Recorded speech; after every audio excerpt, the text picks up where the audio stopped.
I have sometimes said that love is a terrible reason to get married. And of course, I do that why? To provoke a response and to capture their attention, because naturally people would say, why should you get married? Because I'm in love. But we use the term also in the culture, I have fallen in love with someone. That sounds like an accident, not not something that we want to do. Sure. Fallen in love.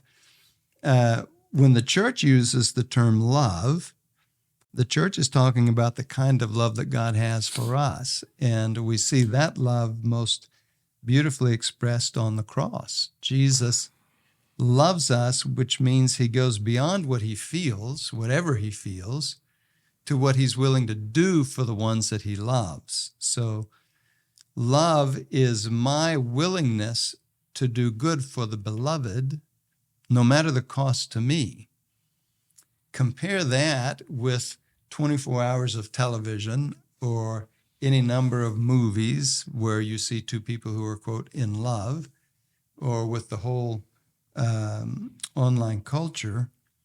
You don't see that expression of love that often.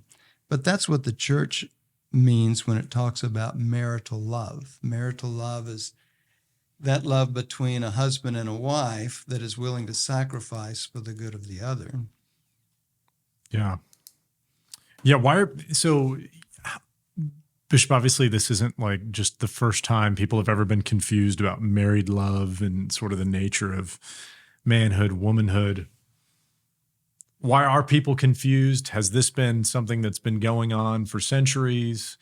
What is it about the emphasis that we're putting on? I mean, literally this memo is from the LIMFLY, the Committee on Laity, Marriage, Family Life, and Youth. Mm-hmm.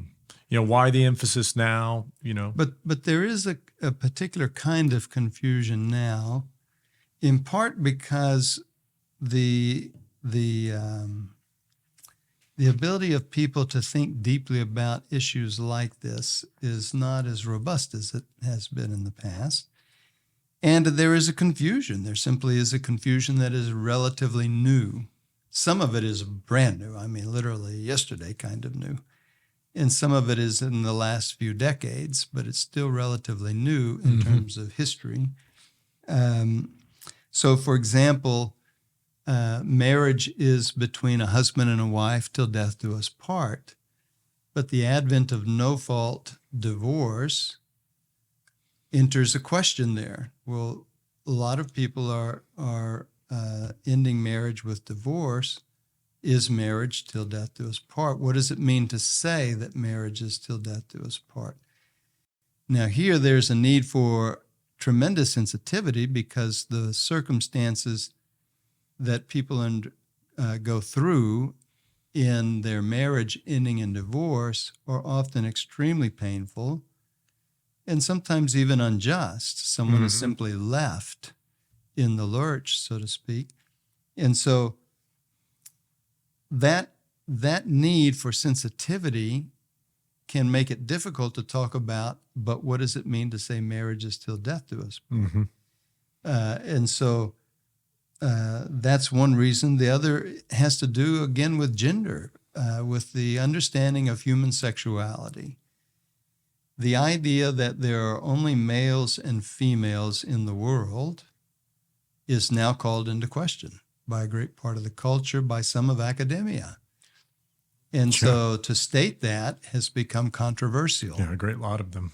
And so if being man or woman is in confusion and marriage is between men and women, then marriage is naturally going to be in confusion. And prior to that was the advent of what's called same-sex marriage. So if two people who are of the same sex can be married, then marriage is definitely thrown into confusion. What does marriage mean? And what is marital love if it's not also fruitful? And part of being fruitful is that it's between men and women. Mm-hmm. Only in the union of a man and a woman can they generate life. Mm-hmm.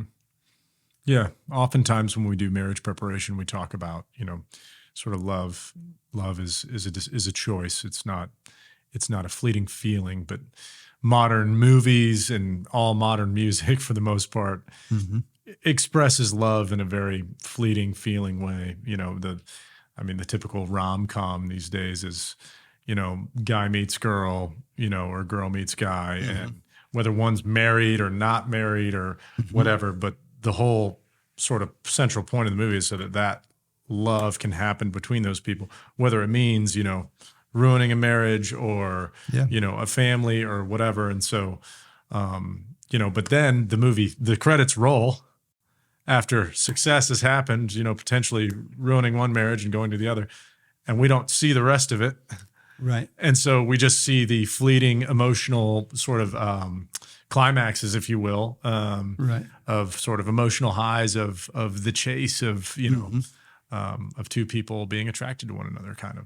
So. Well, and one of the things that the website is spending time on is unpacking the 4 classical types of love. Understanding all of those kinds of love helps us because just what you were saying is some of that confusion. Love is not just emotions and queasiness in the stomach or whatever. It is also that.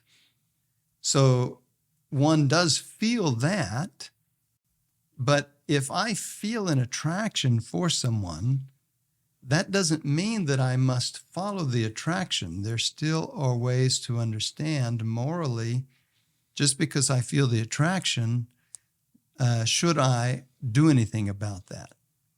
The culture would say, by all means, whatever feels good, you should pursue that. Explore it.